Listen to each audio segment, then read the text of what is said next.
இன்றைக்கி நம்ம world trade சென்டரில் இருக்க சால்ட் ரெஸ்டாரண்ட் தான் வந்திருக்கோம். இந்த சால்ட் ரெஸ்டாரண்ட் சென்னையில் 2 பிரான்ச்சஸ் வச்சுருக்காங்க. ஒன்று ஃபோரம் விஜயமால், ரெண்டாவது world trade centre. World trade centre ரீசெண்டாக ஓப்பன் பண்ணது. சால்ட் ரெஸ்டாரண்ட் சென்னையில் மட்டும் இல்லைங்க, ஆல் ஓவர் இந்தியாவில் நிறைய பிரான்ச்சஸ் வச்சுருக்காங்க. இப்போ வாங்க வீடியோக்குள்ளே போகலாம். இந்த ரெஸ்டாரண்ட்டில் வெஜ்ஜும் இருக்குது, நான்வெஜ்ஜும் இருக்குது. இதில் chaat item, starters, grill, platters, இந்த மாதிரி நிறைய ஐட்டம்ஸ் எங்கே வச்சுருக்காங்க. எல்லாமே ஃப்யூஷன் ஃபுட்டாகவும் சிலது வச்சுருக்காங்க. இந்தியன் டிஷ்ஷில் கொஞ்சம் மாடர்ன் ட்விஸ்டில் இருக்கும். பெவரேஜஸும் நிறையா வகை வச்சுருக்காங்க. இதில் மாக்டெயில், ஜூஸ், ஷேக்ஸ்லாம் கூட இருக்குது. ஒன்றுனா பார்க்கலாம். ஃபஸ்ட்டு நாங்கள் பெரி ஷவர், மைட்டி மாய்த்தாய் 2 ஆர்டர் பண்ணோங்க. பெரி ஷவர்னால் நிறைய பெரிஸ்லாம் போட்டு அதில் கோகோனட், மின்ட்டெல்லாம் மிக்ஸ் பண்ணி கொடுப்பாங்க. நெக்ஸ்ட்டு பார்த்தீங்கன்னா மைட்டி மாய்த்தாய். இதில் ஆரஞ்சு அண்ட் பைனாப்பிள் ஜூஸ் மிக்ஸாக இருக்கும். அதில் ஆல்மண்ட் சிரப்பு மிக்ஸ் பண்ணி கொடுப்பாங்க. சோடாவும் போட்டிருப்பாங்க. ரெண்டுமே ரொம்ப யூனிக்காக இருந்துச்சு. நெக்ஸ்ட்டு நாங்கள் சாட் ஐட்டம் ஆர்டர் பண்ணோங்க. இந்த சாட் ஐட்டம் பார்த்தீங்கன்னா டோக்ரி பாப்படி சாட்டு. இதில் உருளைக்கிழங்கு மேலே நிறைய மசாலாலாம் போட்டு கொடுப்பாங்க. பேல்புரி மாதிரி இருக்குங்க சாப்பிடும் போது. கொஞ்சம் டிஃப்ரெண்ட்டாக இருந்துச்சு. ரொட்டினாக சாட் இல்லாமல் கொஞ்சம் டிஃப்ரெண்ட்டான டேஸ்ட்டை ட்ரை பண்ணி பாருங்கள். நெக்ஸ்ட்டு நாங்கள் ஆர்டர் பண்ணது பம்பை ரகடி பாட்டி. இதில் உருளைக்கிழங்கு மசாலா மேலே பீன்ஸ்லாம் போட்டு இருந்துச்சுங்க. 2 சாட் ஐட்டமே ரொம்ப டேஸ்ட் யூனிக்காகவே இருந்துச்சுங்க. சாட்டில் கூட நிறைய ஆப்ஷன்ஸ் இங்கே வச்சுருக்காங்க. நெக்ஸ்ட் நாங்கள் ஸ்டார்டர்ஸ் ஆர்டர் பண்ணோம். ஸ்டார்டர்ஸை பார்த்தீங்கன்னா chicken tikka charcoal. Chicken tikka பார்த்தீங்கன்னா கார்னரில் இருக்குது. அடியில் வந்து சார்கோல் வச்சுருக்காங்க. கிரில்லில் கொடுப்பாங்க.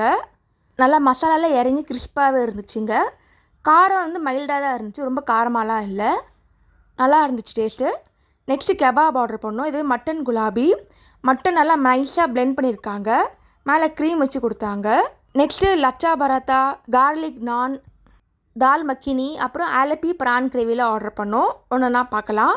தால் மக்கினியில் க்ரீமியாக இருந்துச்சு. எல்லாம் பருப்புலாம் போட்டு நல்லா பிளெண்டாக இருந்துச்சு.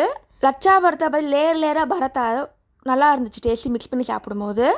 தனியாக ஆர்டர் பண்ணுங்க. பரோட்டாவும் சரி, கார்லிக் நானும் சரி, கிரேவி தனித்தனியாக ஆர்டர் பண்ணிக்கலாம்.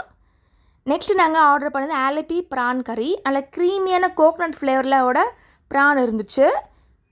நிறைய பீசஸ் கூட இருக்குதுல.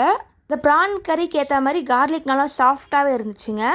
இந்த கிரேவிக்கு நீங்கள் பரோட்டா நான் 2மே வச்சு கூட சாப்பிடலாம். ரெண்டுமே டேஸ்ட் நல்லா பிளெண்டாக இருக்குது. நல்லா சாஃப்டாக இருந்துச்சுங்க. நான் 2 பீஸ் வருது. லச்சா பரோட்டா 2 பீஸ் வருது. நானும் 2 பீஸ் கொடுக்குறாங்க. நெக்ஸ்ட்டு பிரியாணி ஆர்டர் பண்ணோம். மட்டன் தம் பிரியாணி. மசாலாலாம் இறங்கி இருந்துச்சுங்க. பிரியாணியில் எல்லாம் ஃப்ளஷ்ஷோடு நிறையா இருந்துச்சு. நிறைய பீசஸ் இருக்குதுல்ல. மட்டன் நல்லா சாஃப்டாக இருந்துச்சுங்க. பிரியாணி தொட்டிக்க ரைத்தா கிரேவி தராங்க. மிக்ஸ் பண்ணி சாப்பிட வேண்டியது தான். டேஸ்ட்டாக இருந்துச்சுங்க. கண்டிப்பாக ட்ரை பண்ணி பாருங்கள். மட்டன் பிரியாணி மாதிரி சிக்கன் பிரியாணி இங்கே வச்சுருக்காங்க. ரைஸ் ஐட்டம்ஸ் கூட இங்கே இருக்குது. நெக்ஸ்ட்டு நான் டெசர்ட் ஆர்டர் பண்ணோம். டெசர்ட்டில் வந்து இளநீர் பாயசம் ஆர்டர் பண்ணோங்க. நல்லா க்ரீமியாக இருந்துச்சு இளநீர் பாயசம். அதான் வழுக்கையோட ஃப்ளேவர் நல்லா இறங்கி இருந்துச்சு. நல்லா ஒரு திக்கான இளநீர் பாயசம். நெக்ஸ்ட்டு நாங்கள் ஆர்டர் பண்ணது குலோப் ஜாமுன் புர்லே. புர்லேயில் குலோப் ஜாமுன்லாம் போட்டு இருந்துச்சு. அதை உடச்சி சாப்பிட வேண்டியதான். மேலே கிறிஸ்பாக இருக்குங்க சுகரு. இந்த மாதிரி உடச்சி சாப்பிட வேண்டியதான். ஓவராலாகவே டேஸ்ட் எல்லாமே நல்லா இருந்துச்சுங்க. கண்டிப்பாக ஃப்ரெண்ட்ஸ் அண்ட் ஃபேமிலியோடு போய் சாப்பிட்டு என்ஜாய் பண்ணலாம். இங்கே அலக்கட்டை மட்டும் இல்லைங்க, பஃபே கூட வச்சுருக்காங்க. பஃபே வந்து 2 ரேட் சார்ஜ் பண்ணுறாங்க. 2த்துக்கும் ஐட்டம் கொஞ்சம் வேரியேஷன் இருக்குங்க. அதுவும் மறக்காமல் செக் பண்ணி பாருங்கள். தேங்க்ஸ் ஃபார் வாட்சிங். இதே மாதிரி நிறைய ஃபுட் விளாக் வீடியோஸ் நான் போட்டிருக்கேன். அதையும் மறக்காமல் செக் பண்ணி பாருங்கள். இவங்களோட இன்டீரியர்ஸ் ரொம்ப யூனிக்காக இருக்குங்க. ஃபுல்லாக பெயிண்டிங்ஸாக இருக்குது. தேங்க்ஸ் ஃபார் வாட்சிங். லைக் பண்ணுங்கள், ஷேர் பண்ணுங்கள், சப்ஸ்கிரைப் பண்ணுங்கள். மறக்காமல் நோட்டிஃபிகேஷன் பெல் கிளிக் பண்ணிக்கோங்க.